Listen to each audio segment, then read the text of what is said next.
For English, Japanese, Chinese, Spanish or Russian subtitle, activate the subtitle button, please.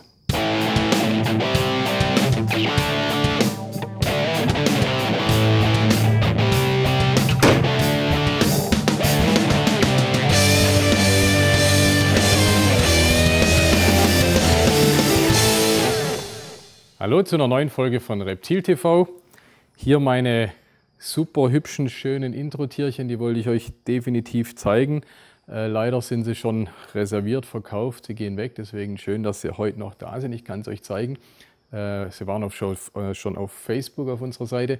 Zwei Tannenzapfenechsen aus Australien, Tiliqua rugosa asper heißen die. Einfach absolut originell, ne? Mit diesem vorne wie hinten sehen sie im Prinzip fast gleich aus. Fressen irgendwelche Blumen, Pflanzen überwiegend. Absolut urige Tiere, völlig ungewöhnlich, finde ich, so urweltlich irgendwie. Gigantisch toll. Früher viel zu bekommen, mittlerweile wirklich Raritäten, kosten einen Haufen Geld, kosten ein paar tausend Euro pro Tier. Einfach weil die so rar sind lebendgebärend. Witzigerweise, das sind hier Jungtiere, die sind gerade mal, ich glaube, 3 Monate alt ungefähr. Also so riesen Jungtiere kommen lebend auf die Welt bei denen. Wie gesagt, wollte ich euch heute zeigen. Ich bin absoluter Fan von denen. Die Tannenzapfenechsen, so schön wie sie waren, nicht das Thema unserer heutigen Sendung. Heute behandeln wir was ganz anderes. Also ihr kommt sicherlich nie drauf, was das Thema heute ist. Beziehungsweise, wenn ihr ganz genau hinschaut, seht ihr, dass ich hier so ein Schlänkchen dabei habe. Das ist unser heutiges Thema. Wir wollen heute mal ganz groß hinaus sozusagen die Tigerpythons behandeln, die Haltung, die Zucht ein bisschen, die Farbmutationen. Das wird unser heutiges Thema sein. Das Verbreitungsgebiet vom Tigerpython ist ein recht großes. Es gibt auch 3 Unterarten, der helle, der Zwerg, das ist der Python-Molurus brockshire, wurde vor einigen Jahren erst beschrieben. Der helle ist der Python-Molurus molurus und der dunkle Python-Molurus bivitatus.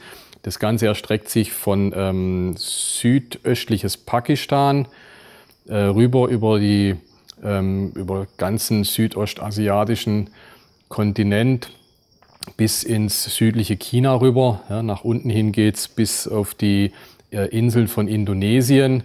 Da ist das Verbreitungsgebiet vom Tigerpython allgemein, wobei der helle Tigerpython auf dem indischen Kontinent lebt oder auf der indischen Halbinsel bis nach Sri Lanka oder auf Sri Lanka und weiter im Osten dann der dunkle Tigerpython vorkommt. Thema heute ist der dunkle Tigerpython hauptsächlich, weil er einfach derjenige ist, wo für die Terroristik am interessantesten oder der in der Terroristik am meisten verbreitet ist, und der wird unser heutiges Thema sein. Gravierender Punkt bei den Tigerpythons ist so die Endgröße. Ne? Das ist definitiv eine der größten Schlangen der Welt. Die werden im Extremfall 5-6 Meter groß. Irgendwo in der Literatur steht was von einem Rekordtier mit 7,80 Meter, glaube ich. Würde ich gern mal nachmessen, kann ich mir gar nicht so richtig vorstellen. Aber 5 bis 6 Meter ist durchaus realistisch als Extremtier. Ne? Vergleicht es bitte mit dem Menschen, der 2,20 Meter, 2,30 Meter ist. So gibt es extreme Tiere. Standardmäßig werden sie aber 3 bis 4 Meter. Die Männchen bleiben ein kleiner, die Männchen vielleicht gute 3 Meter. Ein Weibchen wird definitiv auch gut und gerne 4 Meter. Ja? Also rechnet diese Größe, wenn ihr euch diese Tiere anschafft. Die gute Nachricht, wenn ihr den kleinen Stinker hier anguckt, als Baby sind sie oft ein bisschen garstig und zickig, also gerade wenn sie aus dem Ei rauskommen, da beißen sie ein bisschen wenig nach allem, was sich bewegt, sei es meine Hände oder was auch immer. Umso größer die werden, umso braver werden die. Ich glaube, da kriegen die richtig Selbstvertrauen, da sagen die sich, was will mir jemand mit meinen 3-4 Meter anhaben, mir kann eh keiner was anhaben, und werden wirklich völlig ruhig, brav. Also sind, würde ich fast mal sagen, mit die zahmsten Schlangen, die es gibt als adulte Tiere, sind wirklich auch so berechenbar, dass man sie, also ich will jetzt nicht dazu auffordern oder heikles Thema, aber man kann sie wirklich einem Kind oder einem anderen in die Hand geben und sagen, du, guck mal hier, halt mal oder darfst mal anfassen oder so, ohne damit rechnen zu müssen, dass die aus heiterem Himmel zubeißen, wie es jetzt vielleicht bei einem Netzpython oder bei manchen anderen Schlangen ist. Ein Tigerpython ist wirklich, wenn der brav ist, also bevor der beißt als adultes Tier, da faucht er erstmal noch eine Viertelstunde und dann, also sind wirklich, umso größer sie werden, umso toller und braver werden die Tiere vom Verhalten her.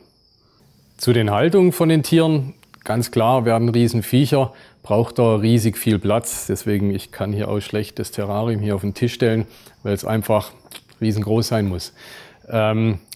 Laut Haltungsrichtlinien vom Bundesamt haben wir für Tigerpythons 0,75 mal 0,5 mal 0,5 mal Körperlänge.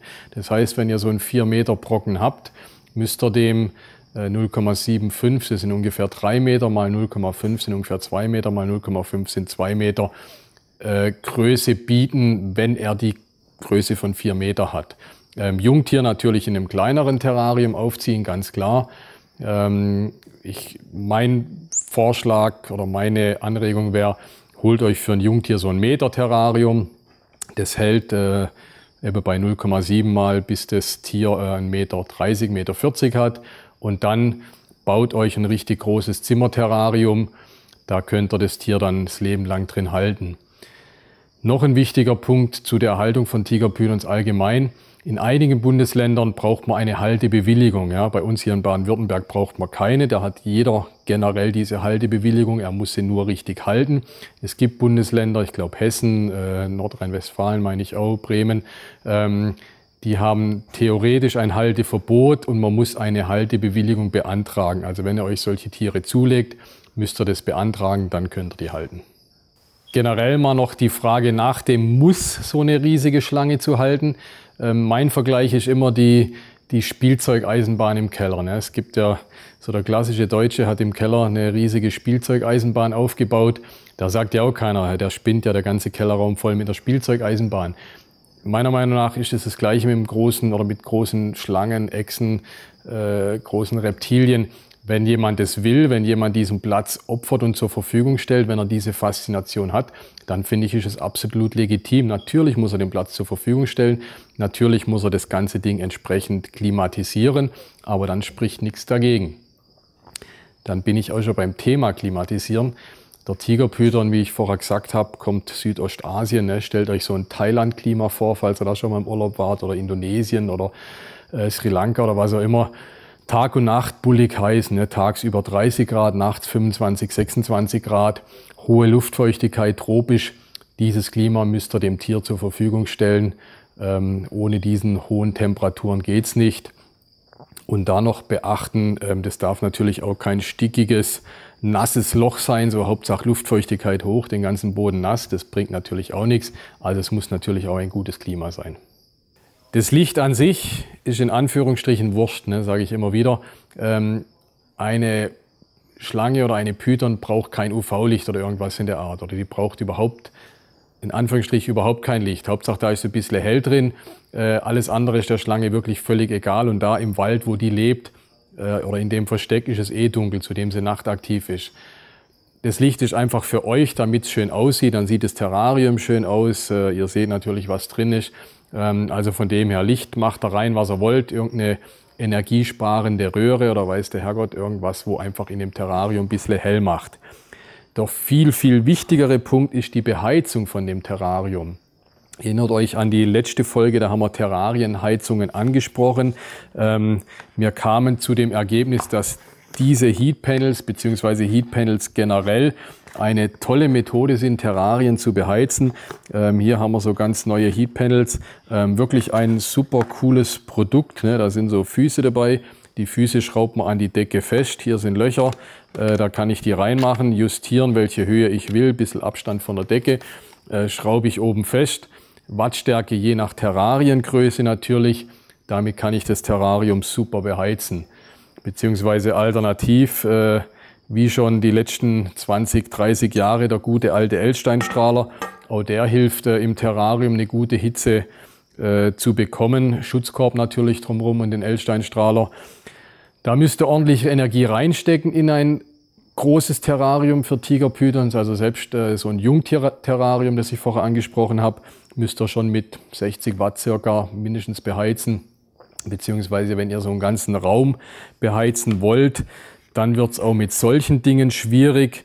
Dann, wenn ihr die Möglichkeit habt, geht an die Zentralheizung, macht einen richtigen Heizkörper rein, den ihr das ganze Jahr aufdrehen könnt. Das ist natürlich die günstigste Methode, einen kleinen Raum zu beheizen, ist über Zentralheizung, Heizkörper. Damit kriegt ihr das Terrarium natürlich auch perfekt warm. Das Wichtigste an Einrichtungen im Terrarium ist definitiv ein Versteck. Also die Tiere auch in der Natur ist eine Schlange, die sich versteckt. Ne? Die liegt nicht irgendwo in der Sonne und sonnt sich den ganzen Tag, sondern sie lebt relativ versteckt. Deswegen egal welche Farbe, wie natürlich oder wie unnatürlich, ob ihr einen alten Blumentopf nehmt oder so schöne Höhlen oder wie gesagt so die schwarzen Kunststoffverstecke. Ganz wichtig, es muss mindestens ein gutes, schönes Versteck rein oder auch 2, 3. Das Ganze mit Moos bestücken, ne, in dem Versteck. Das gibt da drin auch nochmal eine schöne hohe Luftfeuchtigkeit oder hilft euch insgesamt, das Klima in dem Terrarium feuchter zu machen. Ja, also macht definitiv Moos rein. Und ansonsten irgendwelche Äste könnt ihr reinmachen. Das ist allerdings mehr Deko. Also der Tigerpython, klar, als Jungtier klettert der mal wegen so ein Ästchen hoch. Ein großer Tigerpython hält sich eigentlich auf dem Boden auf. Beziehungsweise wenn ihr ein großes Terrarium habt und vielleicht irgendwelche großen Ablagen reinmacht, dann liegt er auch auf die Ablagen drauf. Aber er ist definitiv kein Tier, das irgendwelche Bäume hochklettert oder sowas. Also das ist dann eher wegen so Richtung Deko. Pflanzen, wenn er echte reinmacht, müsst ihr damit leben, dass die nach paar Wochen wahrscheinlich plattgewalzt sind von dem Gewicht von dem großen Tier, machen natürlich ein gutes Klima. Also wenn ihr die Möglichkeit habt und wenn ihr wollt, macht echte Pflanzen rein. Ansonsten könnt ihr wenn Kunststoffpflanzen reinmachen, sieht schön aus im Terrarium und damit ist das Terrarium eingerichtet. Er hat mich zum Glück die Kleine. Ey, gibt's. Aua! Ey, gibt's doch gar nicht, oder? Ihr seht, die Sache gibt es in klein und in groß und ihr habt gerade auch gesehen, das Ganze gibt es in garstig, also der kleine und brav der große. Jetzt beißt der Kleine sogar den Großen, da hat der mal kurz gefaucht, witzig. Michel! Oder Adamo! Jetzt muss ich mal gucken, dass ich einen von den beiden hier loswerde. Das Handling ist einfach das A und O bei den Tieren. Wenn ihr so ein Jungtier habt wie den Kleinen hier, ihr müsst den regelmäßig hantieren, dass der so brav wird und dass ihr den kennenlernt. Ne? Wie gesagt, die großen Tigerpython, umso größer sie werden, von Natur aus werden sie braver, werden sie ruhiger. Natürlich auch nicht ganz von allein, ihr müsst sie hantieren. Ne? Nehmt die Kleinen raus. Wenn ihr Angst habt, dass sie euch beißt, ich meine, ihr seht, es tut jetzt nicht übermäßig weh. Das zwickt ein bisschen, man erschrickt ein bisschen. Aber es ist nicht schlimm, wenn die einbeißen. Zur Not zieht Handschuhe an, wenn euch das vor eurer Nervosität hilft. Zieht Handschuhe an, nimmt sie mit Handschuhen raus und hantiert die regelmäßig. Michel, Adamo! Was auch ein absolut wichtiges Utensil ist bei den Tigerpythons, gerade wenn sie größer werden, sind so Schlangenhaken. Ihr seht hier den großen, der hat oben einen breiten Kopf, ne, also einen breiten insgesamt, aber auch an sich selber. Wenn man die dünnen Haken nimmt und die großen Pythons damit hochhebt, dann ist die Gefahr groß, dass man das Tier mehr oder weniger verletzt. Ne? So der dünne Haken, der schneidet hier ein wenig ein. Der große, breite, der macht das Ganze viel sanfter. Ja? Holt euch, wenn ihr große Tigerpythons habt, so einen Haken. Ist auch wichtig, wenn ihr das Tier rausholen wollt. Wenn ein Tier oder ein großer euch mal beißt, dann ist in der Regel so eine Kurzschlussreaktion. Ja? Das Tier ist im Terrarium, ihr geht hin, wollt ihn irgendwie rausnehmen, wegen sauber machen, wegen was auch immer, langt rein. Das Tier denkt, da kommt Beute und schnappt vielleicht nach euch. Ne? Das ist so ein Beutebiss. Dazu sind die großen Haken gut. Ihr könnt das Tier kurz nehmen. Das Tier merkt in dem Moment, aha, das hat jetzt mit Beute nichts zu tun.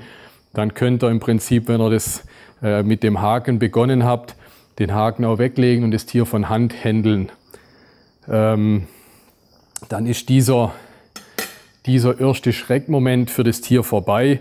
Das Tier merkt, wie gesagt, es gibt kein Futter und dann könnt ihr das Tier wirklich gut und einfach händeln auch ohne Haken. Aber meiner Meinung nach Grundausstattung für große Riesenschlangen ist so ein Haken, um einfach, oder beim Füttern zum Beispiel auch, das Tier erstmal mit dem Haken zu nehmen. Kommen wir zum Thema Fütterung.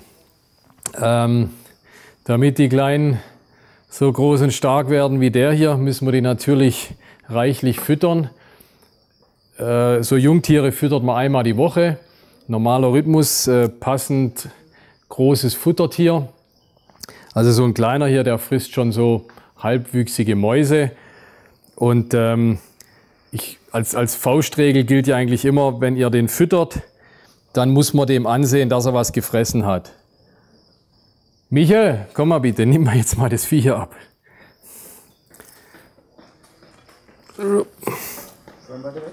Nee, nur der kleine, der große. Ja. Nach oben, oder? Wieder ein Sterivor war. Ach, war der von hier unten? Der war von hier unten, genau.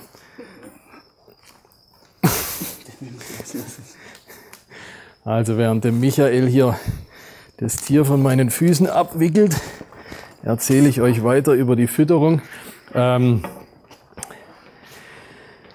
Die Jungtiere einmal die Woche füttern, haben wir gerade gesagt. Wenn ihr die Schlange gefüttert habt, dann müsst ihr der ansehen, dass die wirklich einen dicken Bauch hat, dass da eine Maus oder eine Ratte oder irgendwas drin ist. Ne? Wenn das Tier wächst, irgendwann verschwindet diese kleine Maus in diesem dicken Bauch, dann muss die Maus natürlich entweder größer werden oder ihr müsst 2 Mäuse geben, beziehungsweise irgendwann müsst ihr kleine Ratten geben. Ja? Also immer nach der Fütterung, erinnert euch an den Anfang, wo das Tier Baby war. Immer nach der Fütterung muss man sehen, aha, die Schlange hat gefressen, die ist dick, dann lasse ich sie 3-4 Tage in Ruhe. Manchmal frisst sie aus Härchen, wenn sie besonders viel Hunger hat, aber in der Regel nein. Lasst ihr sie 3-4 Tage in Ruhe verdauen und dann, wie gesagt, wöchentlicher Abstand werden die gefüttert. Die großen Tiere, wenn ihr damit züchtet, dann müsst ihr die Tiere weiterhin im Prinzip, könnt ihr gerade diesen Wochenrhythmus weitermachen. Weil wenn so ein großes Weibchen Eier legt, frisst sie am Ende der Trächtigkeit frisst sie nichts. Wenn sie die Eier ablegt, frisst sie erstmal nichts. Sie braucht viel Energie für die Eier. Von dem her ein Zuchttier weiterhin wöchentlich füttern. Selbst ein Männchen, meistens die Männer während der Paarungszeit fressen sie eh nichts, da machen sie lange Fresspause. Könnt ihr im Prinzip auch fast wöchentlich weiter füttern. Vorausgesetzt, er macht während der Paarung Pause. Wenn ihr jetzt ein einzelnes Terrarientier habt, das sein Leben lang allein ist, dann müsst ihr das Ganze natürlich ein wenig einschränken. Dann reicht es, wenn ihr das alle 3-4 Wochen füttert, weil sonst würdet ihr das Tier überfüttern, sonst wird es zu fett werden. Ja? Also wenn das Tier keine Eier produziert, wenn das Tier nicht paaren muss, dann muss ich die Fütterintervalle verlängern, alle 2 Wochen, alle 3 Wochen, um nicht ein total verfettetes Riesenvieh zu bekommen. Dass natürlich immer frisches Wasser im Terrarium sein muss, ist logisch. Ne? Also alle 1-2 Tage das Wasser wechseln. Baden, meiner Meinung nach, ein Tigerpython liegt nur ins Wasser, wenn er Milben hat. Ne? Das ist so der klassische Indiz. Ah, da liegt im Wasser, ui, da ist was faul, da muss ich nach Milben gucken. Ne? Also ich behaupte, ihr müsst dem nicht ein riesen Badebecken zur Verfügung stellen, wie man es vielleicht bei einer Anaconda machen muss oder vielleicht auch bei einem Felsenpython. Es reicht eine Wasserschale groß genug zum Trinken oder wo er vielleicht auch so ein bisschen reinliegen kann, wie gesagt, als Indiz, wenn irgendwas milbentechnisch oder so sein sollte, aber muss nicht riesengroß sein. Noch ein Punkt zum Füttern. Ich habe schon 2-3 Mal so Futterspezialisten gehabt, die sind an kein Futter rangegangen. Ich habe Mäuse probiert, ich habe Ratten probiert, ich habe Küken probiert, die sind einfach nicht rangegangen. Hasen auch nicht. Erst als ich Meerschweinchen als Tiefkühlware gegeben habe, sind die sofort an die Meerschweinchen gegangen. Ich weiß auch von 2-3 anderen befreundeten Terrarianern, die haben das gleiche Problem mehr oder weniger. Die brauchen Meerschweinchen für ihre Tigerpythons. Standardmäßig würde ich sagen, ein Tigerpython frisst fast alles, aber es gibt wirklich Spezialisten, die wollen nicht an Mäuse ran oder Ratten ran. Wenn ihr mal so ein Erlebnis habt oder ein Tier, was einfach sich tendenziell fast zu Tode hungert, probiert es mit Meerschweinchen, der Tipp hilft oft. Der Tigerpython wird seit Jahrzehnten gezüchtet in der Terroristik. Auch hier gehen die Farbvarianten nicht dran vorbei, ein Ergebnis der Zucht. Generell lässt er sich gut züchten. der stimulierende Faktor ist auch im Winter die Nachtabsenkung in der Nacht. Macht er einfach 4, 6, 8 Wochen nachts ein bisschen kühler. Dann fangen die Männchen paaren an. Wichtiger Faktor auch, die Weibchen müssen wirklich gute Fettreserven haben, ne? Gut füttern, so wie wir es vorher gesagt haben, wirklich im Prinzip einmal die Woche oder alle 10 Tage die Weibchen gut füttern, dann haben sie Fettreserven, dann wollen sie sich vermehren und dann funktioniert es auch mit der Zucht. Eierlegend, wie jeder Python, ganz klar, Inkubation 32 Grad, 32,5 Grad, circa 60 Tage schlüpfen die hübschen kleinen Babys hier. Also kein größeres Problem. Seid darauf gefasst, Tigerpython kann viele Eier legen, bis zu 50, 60 Eier. Müsst ihr euch natürlich auch Gedanken machen, wer die ganzen Babys haben will. Aber ansonsten lässt er sich wirklich gut züchten. Die zwei hier geben mir dann natürlich auch die gute Vorlage für die Farbmorphen. Also hier rechts habe ich einen Hypo, den wir schon vorher ein paar Mal gesehen hatten, der mich so herzallerliebst hat, dass er mich schon ein paar Mal gezwickt hat. Hypo gibt es seit knapp 10 Jahren, würde ich sagen. Die große Sensation oder das Coole war, als man Hypo mit Hypo verpaart hat, kam ein weißes Tier, ein Ivory raus, ne? Das heißt, also der Hypo ist eine kodominante Farbvariante vom Tigerpython, der als Superform dieses gelb-weiße Tier hervorbringt. Hier habe ich euch einen schönen Granit-Tigerpython. Beim Granit ist die Einordnung kodominant bzw. rezessiv ein bisschen schwierig, also auf den ersten Blick rezessiv. Aber die Babys vom Granit interessanterweise, die Babys, die Het für Granit sind, erkennt man schon ein bisschen. Die sind einfach gegenüber der Wildfarbe, sind die ein bisschen gezackter gezeichnet. Ja? Also man kann, oder wenn ihr Granit mit normal verpaart, seht ihr den Babys an, welche Het Granit sind, welche nicht. Also genau genommen würde ich Granit dann ebenfalls als kodominant bezeichnen. Also hier haben wir jetzt so einen kleinen Het Granit. Wenn ihr jetzt diese Flecken anschaut und vielleicht vergleicht mit dem großen Tigerpython beim Intro, den ich hatte, beim Granit sind mehr so Stellen, so wie hier, ne, wo so klein gezackt sind, ein wenig enger gezeichnet. Also die klassische Farbe ist eigentlich, also bei Nicht-Het-Granit ist so wie hier, so große Sattelflecken. Ne, und diese Het-Granit haben so diese, ja, wie gesagt, etwas aufgeregter, etwas, wie soll man sagen, zackiger gezeichneten kleineren Flecken. Ja, daran kann man es wirklich gut erkennen, kann man sich auch drauf verlassen. Und wenn man solche Tiere miteinander dann verpaart, kommt Granit raus. Bei dem hier hören wir jetzt ganz gutes Fauchen. Ich habe vorher gesagt, ein Tigerpython, der faucht erstmal eine Viertelstunde, bevor er beißt. Hier ein ganz gutes Beispiel. Halbwüchsiges Tier, den haben wir leider nicht oft genug gehandelt bis jetzt, als dass er verstanden hat, dass er brav werden muss. Aber ich würde fast mal sagen, er war schon schlimmer. So langsam wird's und ich glaube, ich muss mir einfach mal ein wenig Mühe geben und den jede Woche ein wenig rausnehmen. Dann wird er auch brav. Und wie gesagt, zur Not hier mit Handschuh, weil in der Größe, dann tut's schon gleich ein wenig weh. Was ich euch an dem Tier zeigen wollte, auch bei den Tigerpython gibt es jetzt schon die Kombos als Farbvariante. Also hier haben wir einen Pearl Granit. Also Pearl ist wir haben vorher vom Hypo die Superform gehabt, den Ivory. Und wenn ich den Ivory nehme und mit Albino verpaare, also ein Albino Ivory nennt sich Pearl. Und in dem Fall habe ich das Ganze noch als Granit. Also habe ich hier einen Pearl Granit. Ne? Also steckt hier, es steckt Ivory drin, es steckt Albino drin und es steckt der Granit drin. Ne? Also eine Dreifach-Morph vom Tigerpython. Hier haben wir einen ganz hübschen, das ist ein Karamell, beziehungsweise manche sagen auch blond, beziehungsweise T+ Albino sagt man dazu. Einen normalen Albino, T-negativ, habt ihr vorher den großen gesehen. Und das Ganze hier ist Karamell oder T+ Albino, die letzten Jahre gezüchtet worden. Super schöne Tigerpython-Variante, gerade wenn sie auch größer werden, tolle Farben. Gibt 2 Linien, eine amerikanische Gulf Coast Line und die Linie hier, das ist diese indonesische, von einem indonesischen Züchter, die Auwei-Linie. Von den Farbvarianten haben wir jetzt so ziemlich alle durch. Natürlich kann man alles mit allem mischen, ne? Also das Ganze, was wir gesehen haben, ein Granit gibt es als Albino oder das Ganze kann ich als Hypo machen. Also das sämtliche Kombos vorzustellen würde zu weit führen. Aber die Grundfarben haben wir jetzt ziemlich alle durch, bis auf 3, die noch fehlen. Das ist noch der grüne Tigerpython oder Patternless wird er zum Teil auch bezeichnet. Als Baby super hübsche Tiere, finde ich, erinnern ein bisschen an Anacondas von der Zeichnung, so grün mit so ein paar schwarzen Flecken drauf. Werden sie größer, werden sie fast einfarbig olivgrün. Also meiner Meinung nach verlieren sie da ein bisschen an Optik, wenn sie größer werden. Dann haben wir noch den Labyrinth-Tigerpython.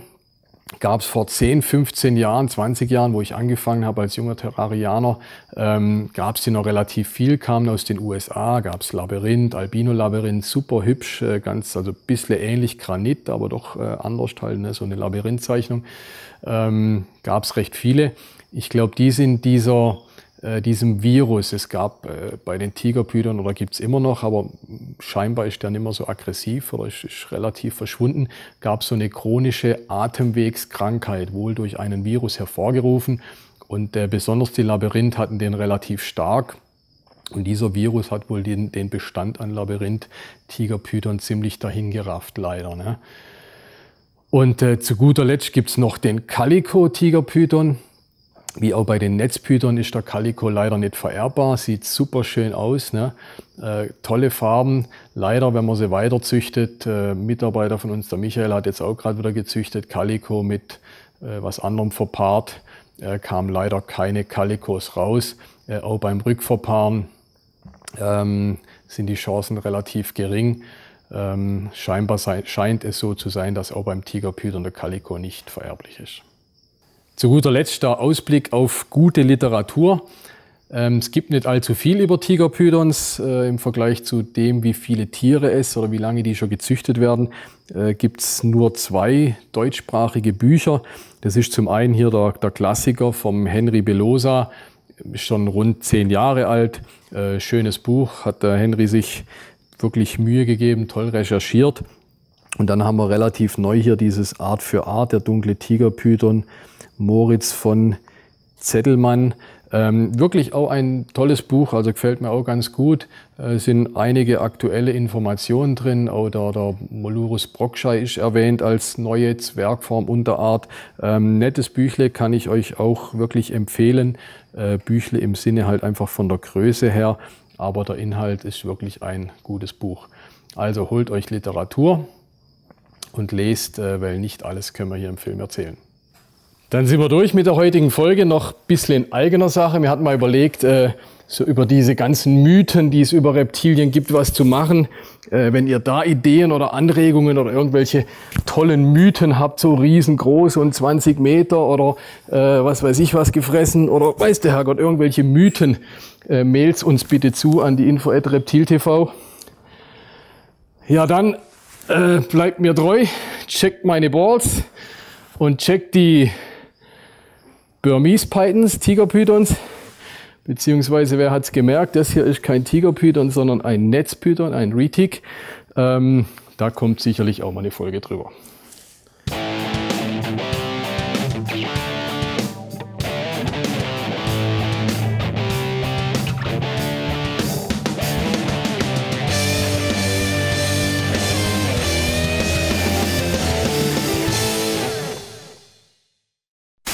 Und Action. Action! Wer kleppert denn da mit dem Waagegrad? Hörst du mich mit dem Mikrofon oder ist es zugedeckt? Behandeln will ich eigentlich der dunkle Tigerpython. Dass er mich, wenn es geht, ins Gesicht beißt. Oh, ah. Siehst du? Im Terrarium ist eben die Beheizung. Soll ich es mal ein wenig mit weniger Dialekt? Ist eben. Punkt in dem Terrarium ist eben die Beheizung. Es hört sich auch blöd an, gell?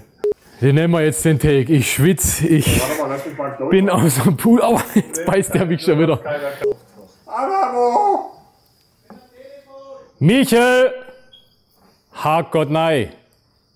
Okay, alle am Telefon, also entschuldigt. Jetzt Guckt euch mal den Biss an, da hat er mir echt ein Herzchen reingebissen. Ne? Richtig herzförmig, zack, zack. Das war gut, wir hören auf.